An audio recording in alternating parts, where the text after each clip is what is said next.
அனைவருக்கும் வணக்கம்.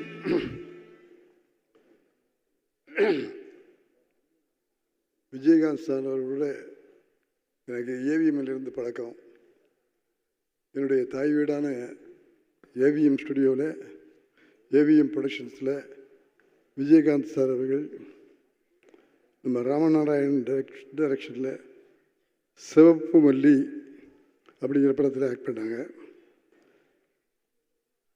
B Vasu sir டைரக்ஷனில் சேதுபதி ஐபிஎஸ்ங்கிற படத்தில் ஆக்ட் பண்ணாங்க. தியாகராஜன்களுடைய டைரக்ஷனில் மாநகர காவல்கிற படத்தை ஆக்ட் பண்ணாங்க. அதே ஏவிஎம் ஸ்டுடியோவில் விஜயகாந்த் அவர்களை வச்சு தர்ம தேவதைங்கிற படத்தை நான் இயக்கினேன் என்பதையும், இங்கே பேசிய கலைப்புலி தானு சார் அவர்கள் எடுத்த நல்லவன் படத்தையும் விஜயகாந்த் சார் அவர்களை வைத்து எடுத்தேன் என்பதையும் பெருமையோடும் மகிழ்ச்சியோடும் என்னுடைய வாழ்க்கையில் அவைகள் குறிக்கப்பட்டிருக்கின்றன என்பதை சொல்லிக்கொள்ள ஆசைப்படுகிறேன். இந்த நல்லவன் படத்தில் காஷ்மீரில் ஷூட்டிங்.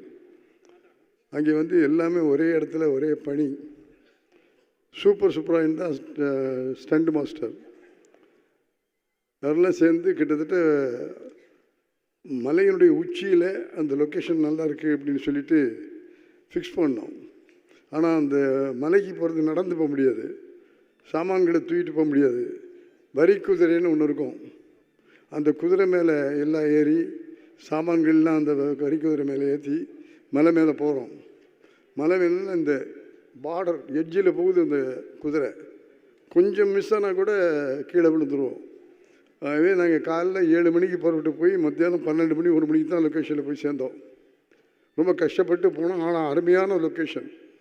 அதில் ஃபைட் எடுக்கும்போது ரொம்ப த்ரில்லாக இருந்தது. அப்போ நான் சொன்னேன், இன்னும் சாப்பாடு வரல, ஒன்றும் வரல, நம்ம 1 மணிக்கு தான் வந்திருக்கோம். ஆகவே நாளைக்கு இந்த லொக்கேஷன் வேண்டாப்பா, கீழே கொண்டு போயிடுவோம் அப்படின்னு சொன்னேன். இதை விஜயகாந்த் கேட்டுக்கிட்டே இருந்தார். உடனே ஓடி முத்துராமன் சார் ஒரு நாள் இல்லை 2 நாள் ஆனாலும் பரவாயில்ல, நமக்கு விஷயம் நல்லா வரணும். இந்த இடம் அருமையான இடம், இது யாரும் சேர முடியாது, யாரும் வரமாட்டாங்க. இந்த மாதிரி இடத்துல எடுக்கிறதுல நமக்கு படத்துக்கு ஒரு பெரிய மரியாதை கிடைக்கும். ஆகவே நாளைக்கு இங்கே தான் வர்றோம், நாளைக்கு முடியலன்னா நாளைக்கு நம்ம இங்கே தான் வர்றோம். ஆகவே இந்த இடத்துல தான் அந்த ஃபைட் எடுக்கப்படணும் அப்படின்னு விஜயகாந்த் அவர்கள் அந்த ஈடுபாடோடு சொன்னாங்க. அப்போ வேலையில் எவ்வளோ அக்கறை இருக்கணும், அது எவ்வளோ நேரம் ஆனாலும் சரி, எவ்வளோ காலமானாலும் சரி, அது திருப்தியாக வரணும், சந்தோஷமாக இருக்கணும். படம் காட்சியில் பார்க்கும்போது மக்கள் விரும்பணும் அப்படின்னு அவங்களுடைய ரசிகர்களை மனசில் வச்சுட்டு இந்த ஃபைட்டை பார்த்து என் ரசிகர்லாம் கைதட்டி கைதட்டி கைதட்டி பெருமைப்படுவார் சார்னு சொன்னார். அது மாதிரி எந்த காரியத்தை எடுத்தாலும் அதில் முழு ஈடுபாடோடு அவர் பணியாற்றுவார்.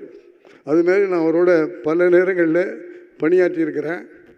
இந்த படங்களில் பணியாற்றியது போக விஜயகாந்த் சார் அவர்கள், நம்முடைய கலைஞர் அவர்கள் 50 வருஷம் திரைத்துறையில் எழுத்தாளராக இருந்தாருங்கிறதுக்காக ஒரு பொன்விழா கொண்டாடினாங்க. அந்த பொன்விழா கொண்டாடுகிற நிகழ்ச்சியிலையும் அவரோட நான் பங்கு பெற்றேன். முழு திருப்தியோடு எல்லா வேலையும் செஞ்சார்.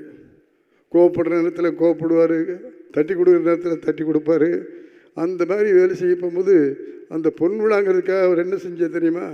கலைஞருக்கு பொன்விழா பரிசாக பேனா 3 அடியில் தங்கத்தில் செஞ்சு கலைஞர் அவர்களுக்கு கொடுத்தார்கள் என்பதை மகிழ்ச்சியோடும் பெருமையோடும் சொல்லிக்கொள்ள ஆசைப்படுறேன்.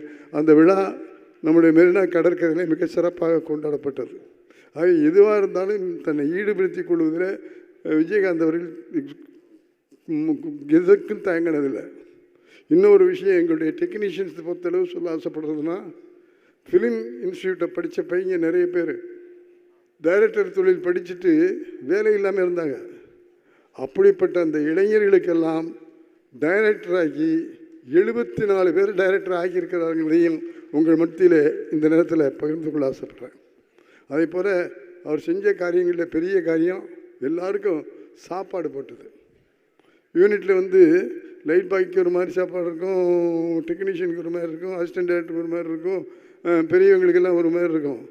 அந்த நிலைமையை மாற்றி எல்லாருக்கும் சமமான போஜனம், எல்லாருக்கும் ஒரே மாதிரி உணவு கொடுக்கணும், எல்லாருக்கும் நான் வெஜிடேரியன் சாப்பாடை போட ஆரம்பித்தது விஜயகாந்த் சார் அவர்கள் தான்.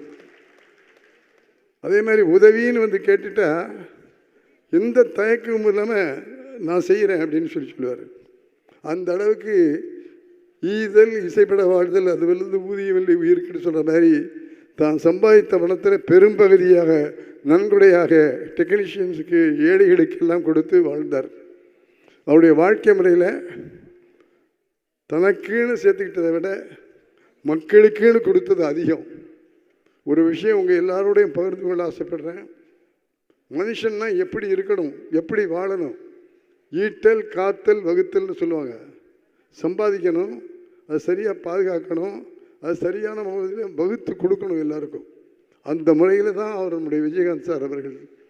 ஒரு விஷயம் மட்டும் போதும், நான் அதிகமாக பேச விரும்புகிறேன், அதிகமாக பேச வேண்டிய அவசியம் இல்லை. அவர் இறந்த போது வந்தது கூட்டம், அந்த கூட்டமே விஜயகாந்தினுடைய செயல்களுக்கு அவர் இந்த அளவுக்கு உதவி பண்ணார் என்பதற்கு அந்த மக்களே சாட்சி. நல்ல கைதட்டம், அதில் ஒன்றும் இல்லை. நம்முடைய வருத்தத்தை சொல்கிறது மட்டும் இல்லை, அவருடைய பெருமையை சொல்லுகிற விழா இது. ஆகவே அந்த மாதிரி மக்கள் கூட்டம் வந்ததுக்கு காரணம் என்னென்னா, ஒரே ஒரு குரல் அவருக்காக சொல்கிறேன். உள்ளத்தால் பொய்யாது ஒளியின் உலகத்தார் உள்ளத்துள் எல்லாம் உளன் அப்படின்னு வள்ளுவன் சொன்னான். உள்ளத்தில் பொய் இல்லாமல் வாழ்ந்தால் உலகத்து மக்களுடைய உள்ளத்தில் எல்லாம் அவன் இருப்பான் என்று வள்ளுவன் சொன்னான். அதற்கு சாட்சி விஜயகாந்த் விஜயகாந்த் விஜயகாந்த் என்பதை சொல்லிக்கொள்ள ஆசைப்பட்டேன். அதேமாதிரி மற்ற இந்த வளர்ந்து வந்திருக்கிற இந்த நடிகர் சங்கத்தை பற்றி இங்கே எல்லோரும் சொன்னாங்க. இந்த பிள்ளைகளெல்லாம் நல்ல முறையில் நடிகர் சங்கத்தை நடத்திக்கிட்டு இருக்கிறாங்க. ஆகவே இந்த சங்கம் இன்னும் நல்ல முறையில் நடக்கணும். விஜயகாந்த் பேரை சொல்லி இன்னும் இதனுடைய சங்கம் மேலும் புகழ் பெறணும். ஆகவே உங்களுக்குள்ளே இருக்கிற கருத்து வேறுபாடுகள் இது இருந்தாலும் விட்டுட்டு விஜயகாந்த் மனசில் நினச்சிக்கிட்டு எல்லாரும் ஒற்றுமையாக இருந்து மிக விரைவில் நம்முடைய நடிகர் சங்கத்தினுடைய கட்டடத்தை, அந்த அரங்கத்தை விரைவாக அமைக்க வேண்டும் என்ற வேண்டுகோளை இன்றைக்கு இருக்கிற நிர்வாகிகளிடத்தில் பணிவோடு தெரிவித்து கொண்டு, வாழ்க விஜயகாந்த் புகழ். அவரை பற்றி நாம் பேசுவது மட்டுமல்ல, அவரை போல வாழவும் நாம் கற்றுக்கொள்ள வேண்டும் என்பதை இந்த இடத்துல பதிவு செய்து, நம்முடைய விஜயகாந்த் அவர்களுக்கு மனமார்ந்த நன்றியையும் வாழ்த்துக்களையும் உலக மக்கள் அத்தனை பேருடைய சார்பிலையும் தெரிவித்துக் கொண்டு, உங்கள் புகழ் வாழ்க வாழ்க வாழ்க என்று வாழ்த்தி விடைபெறுகிறேன். வணக்கம்.